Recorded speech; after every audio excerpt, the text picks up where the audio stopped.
তো হ্যালো বন্ধুরা, আশা করি তোমরা সবাই ভালো আছো। তো আজকে আমার ঘরটা তোমাদের দেখায়। দেখো, এদিকে দুটো ঘর আছে অলরেডি, আগে থাকতেই তোমরা অন্য ভিডিওতে দেখে থাকবে। আর এদিকে এই যে দুটো নতুন ঘর আমাদের হয়েছে, এখনও বাঁশ খোলা হয়নি। আর এই যে ডান দিকে আমাদের সিঁড়ি উঠে গেছে, মানে ঘরে ঢুকে ডান দিক দিয়েই সিঁড়িটা উঠে গেছে। আর এই যে সোজাসুজি গেট, সিঁড়ির সোজা গেট। আর ওদিকে একটা ছোট্ট ঘর করা রয়েছে উপরে। আর এই সিঁড়ি দিয়ে উপর দিকে উঠতে হবে।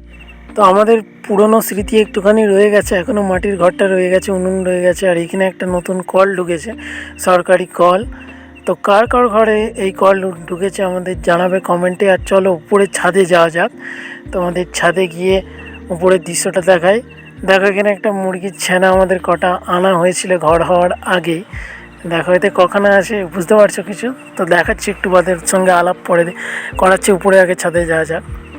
তো ছাদে উঠে দেখো পায়রাগুলো কত সুন্দর ঘুরছে। কেন ঘুরছে বলো তো? এই যে আমার বোন হাততালি দিচ্ছে। আমাদের এখানে এগুলো বুনো পায়রা, কিন্তু হাততালি দিলে মাথার উপর দিয়ে গোল হয়ে ঘোরে। তোমরা দেখো,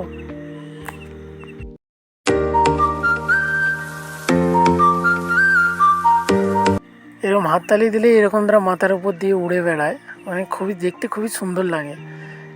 এগুলো কারো পোষা পায়রা নয়, কিন্তু গাছে থাকে। এবং ছোটোবেলাতে দেখি হাততালি দিলে এরকম তারা মাথার উপর দিয়ে ঘোরে, খুবই সুন্দর দেখতে লাগে। আর এই যে আমাদের ঘরের সামনের পুকুরটা, তোমরা হয়তো সেই বড় পুকুরটা আমার কিছু ভিডিওতে দেখে থাকবে। আমাদের ছাদের উপর থেকে খুব সুন্দর দেখতে লাগছে। আর দূরে ওই দেখো সরষে ক্ষেত হলুদ হলুদ দেখাচ্ছে। আর ছাদে একটা লেবু গাছ বসানো আছে, মানে এটা সারা বছর লেবু হয়। আর এই তো এই মুরগিগুলোর সঙ্গে তোমাদের আলাপ করে দিয়েই তো একটু ঘাস পাতা নিয়ে আসি, অনেকক্ষণ কিছু খেতে দেওয়া হয়নি। দেখবে সামনে নিয়ে যাবো কীরকম তারা লাফাবে, তোমরা খালি দেখবে বন্ধুরা।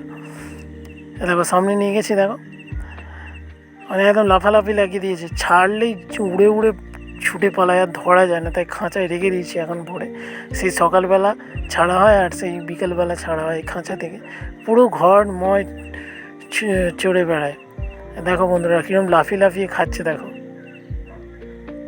মানে পাতা দেবো সঙ্গে সঙ্গে শেষ, কয়েক সেকেন্ডের মধ্যে খেয়ে নিচ্ছে বন্ধুরা।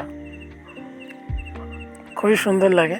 মানে মাঝে মধ্যে যদি এদের এরকমভাবে খেতে দেওয়া হয়, মনটাও ভালো থাকে। আর দেখতে তো আমার হেভি লাগে, হেভি ছোটো ছোটো হেভি নিয়ে ঘাঁটতেও হেভি লাগে। তো তোমাদের কেমন লাগে মুরগি ছানা, তোমরা কমেন্টে জানাবে। আর এই ভিডিওটা এখান পর্যন্তই। যদি তোমাদের ভালো লেগে থাকে অবশ্যই চ্যানেলটা সাবস্ক্রাইব এবং একটা ছোট্ট লাইক করে আমাকে